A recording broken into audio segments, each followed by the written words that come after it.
Today, you guys, we're here to discuss our predicted lineups for the upcoming game on Sunday. And to do that, I'm joined by a very special guest in Flex from the United stand. Flex, how you doing, man?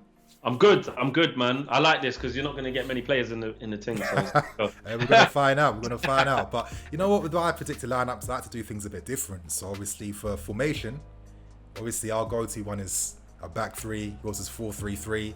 What one are we going to agree upon first? Well, it's kind of weird because I need that.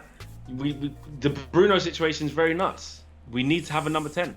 So is your back five with a 10 behind the striker, or is it? Or is it not? we got 10s behind our strikers. We've got two. Okay, so let's go with a 5. Let's jazz it up. Okay, back five. Okay, so I guess we start with goalkeepers. Yes. I feel like this is a fair battle now. Mendy Yeah, this is a fair or De battle Gea. now. Yeah.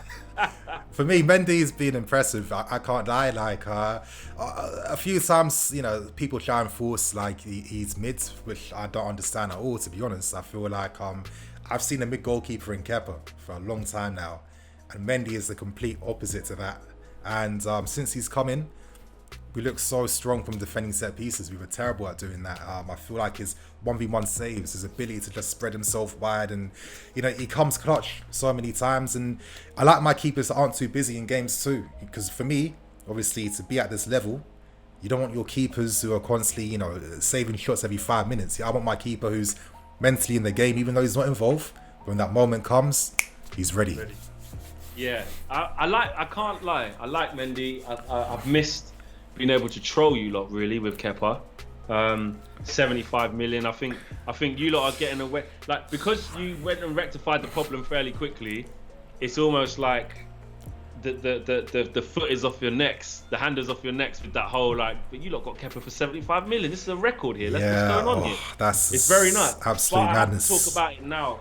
David De Gea has improved this season. He has. He's I think the Dean Henderson situation of him coming into United has given him the kick up the backside that I believe he needed. A lot of Man United fans are still saying nah, get rid of De Gea, put Henderson in. I'm like, nah. Like, coming Man United is a different thing. Do you know what I mean? De Gea hasn't been bad this season at all. So I'm just going to stick with my guy. De Gea. And that's probably out of... Have I watched Mendy game in, game out? Maybe because, like you said, he's not that involved because you're playing better. He's a good shot stopper. But I'm just going to stick with my guy. So we'll have to put that to the voters, or if you want to have the deciding vote, it's your stream. Yeah, you know what? Obviously, I'm looking at Mendy.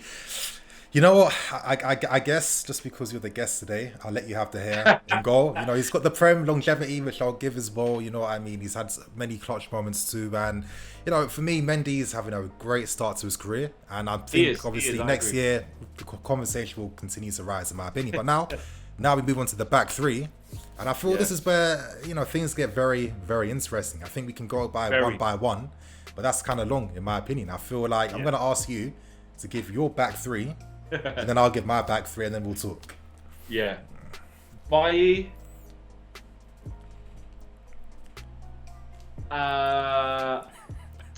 Silva. Yeah. Bailly, Thiago Silva. I like Rudiger, Hey, Rudiger. This season he has been good. Yeah, last season I like he was Rudiger. dead. He looked like he was going to be gone. He looked like he was gone under Lampard. Do I like him more than Maguire? Do I like him more than Lindelof? But that's the thing. Obviously, you're playing Maguire in the middle, right? Yeah. And Thiago Silva plays in the middle. One side. You know what I mean? Rudiger on the left. Tight. Nah, I'm having Thiago Silva. Thiago Silva over Maguire. Bailly to the right, Rudiger to the left. I said it. Okay. That's interesting. For me, it's quite a simple one. It's got to be Rudiger, Silva, and Azpilicueta. You know what I mean? There's a reason why we're not conceding goals. You know what I mean? I feel like in the back three, our guys are absolutely pattern when it comes to playing back three. And for me, if I had to have like Maguire in a big game or Silva in the middle, I feel like Maguire can. I remember from when you guys first signed him, like all those years back, I had my doubts on the start. I felt like Maguire. It's a lot of money you guys have spent on a guy that, he hasn't shown those levels consistently, and I feel like he's had his times where he's been up and down.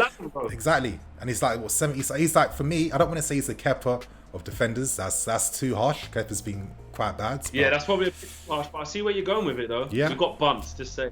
Yeah, Got for real. absolutely bonked. Leicester, yeah. Look how Leicester have gone up now ever since. But anyway, we move on. We've got the back three sorted. Yeah. Wing backs now is exciting. Let's start with left I wing like back. this. Yeah. I like this because to me, yeah, yes, get Chilwell. They were saying when he come 50 million, yeah, see better than Luke Shaw, all of this, there, this why he's the best. Look, can't even get a game now, so sit down, Chilwell, get out of it. Alonso, yeah, he's doing his little thing, he's doing a little resurgence. Luke Shaw, I'm saying is best left back in the league on current form. I'm not having it. Okay. Which he goes left wing back, 100%. Wan-Bissaka, don't get me wrong. I know they say going forward. I like Reece James. I have to put this on record. I really like Reece James. I do. I think he's got a good balance between the both. His delivery is proper. Yeah. Is proper. Defensively, nobody can talk to Wan-Bissaka. And I think he's just had a good season. So, biasly, I'm going to stick with my guy again. But I do really like Reece James. Okay, so you're going for Luke Shaw, Wan-Bissaka, yeah? Wing backs. You know, for me, obviously, wing backs are a lot more. You need to have more to your game than playing as a fullback. I feel like wing backs, they're so crucial to like helping the midfield out, to creating the attacks too, because like the team are constantly looking to find them, to stretch the teams open and create that width. And I feel that's why we've been seeing Hudson-Odoi playing more as a wing back compared to Reece James, which has been very interesting to me. I mean, I'll tell you right now, I'm hoping in the future there's going to be lineups where all these guys are playing together. I never thought I'd be seeing Hudson and Reece James competing for a spot. Hey, it's how it goes. It's how it goes on the tuchel, I guess. But I don't know. For me, I'm looking at Marcus Alonso, and even though he comes clutch, I still feel like he's one of those guys that he just has like professional performances, and that he might come clutch every now and then. But I don't know. You can still get at him Easily. I'm looking at Ben. I feel like he hasn't actually been that bad this season. I feel like maybe, I think it's just maybe personal preference from Tuchel. But I think right, I'll give you the left wing back in Luke Shaw, but I think right wing back, I'll have to take that. I guess I'd have to go for Hudson-Odoi based on the fact that he's been playing wing back. Oh, Hudson-Odoi, not Reece James. You know what? It's mad. As you started off saying what you said, yeah, I'll be honest. As a wing back, where the emphasis is on to travel with the ball more and do your thing, I can see why there's more of a case for Reece James over Wan-Bissaka. I didn't even really think too tough about Hudson-Odoi because I just see him as such an attacker and a winger. Yeah. It's weird that we're actually going into this bracket, but you're right. That's how Tuchel's playing him. So I can accept your argument. Okay. That's fair. I feel like so far it's a very fair, balanced team. But now, obviously, we've got to move into midfield and two spots in midfields. I think I'm gonna put one name out there that I feel has to be in every midfield, and that's Kante. So that's my midfielder. So if you want to add a midfielder to the team, I feel like I know who it's gonna be. That means we have to do. That means because Kante's been getting a lot of stick. Some people saying he's washed and that and just shit. I'm like, Kante's still a big man. Like, he might lose the ball. His passing might be a bit off at the moment or whatever. But in terms of still being efficient, like I still rate Kante. Yeah, you know what it is.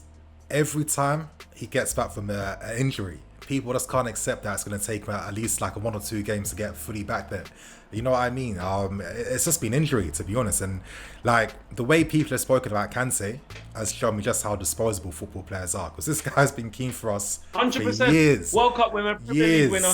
And I know he's not in his prime and that, but come on, man, he's still big man out respect, here. Respect, innit? That's what I'm saying. That doesn't make any sense. It's like out the door, let's go for... But I do like Kovacic, though. I think Kovacic is a sick player.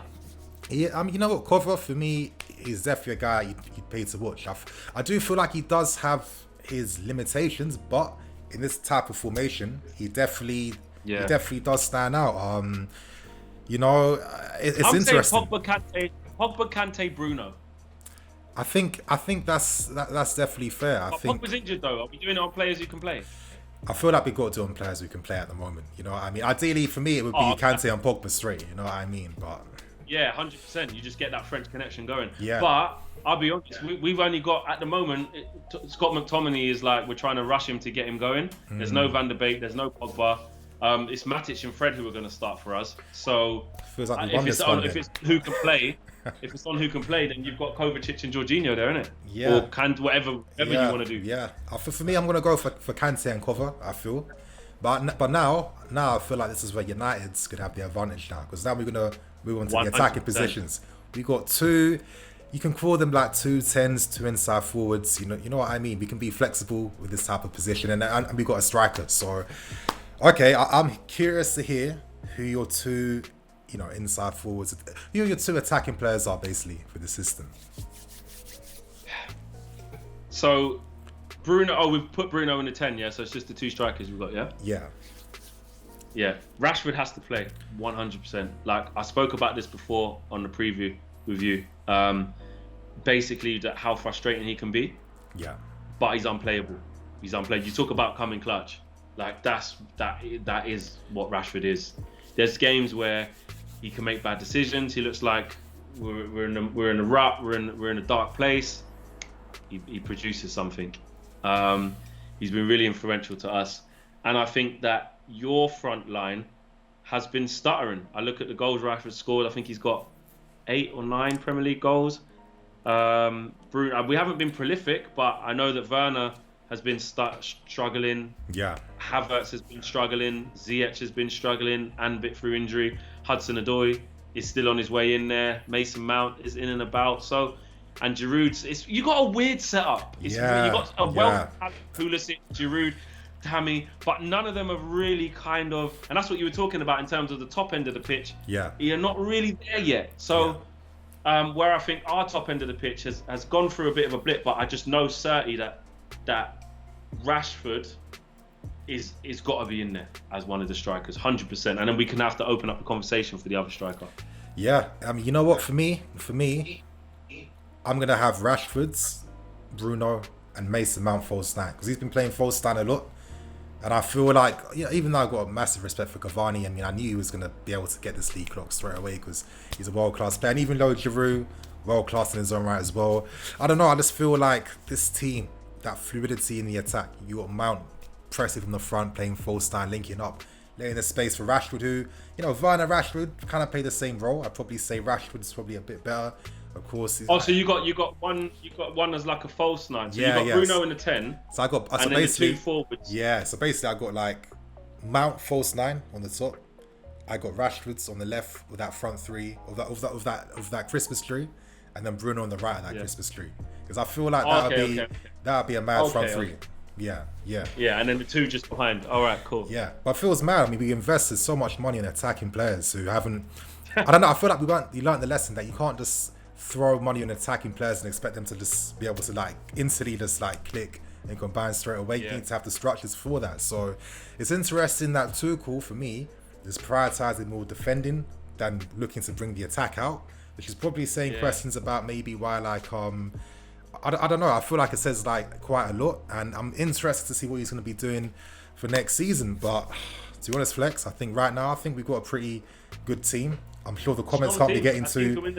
I think so. I don't think the comment section can get too mad with this lineup. I think it's quite fair. It's quite balanced, you know what I mean? And I got to say, bro, thank you for coming on, man. It's been fun chatting to you and getting this combined 11 done.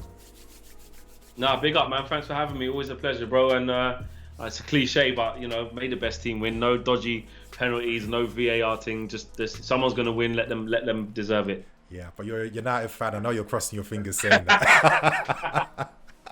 And now we've got Bruno Fernandes, isn't it? So listen, what time it is. We'll find out on Sunday. But you guys, on that note, of course, thank you for watching. I'm Mimi FC. This is Blue Line TV. I'll catch you guys later with some more videos.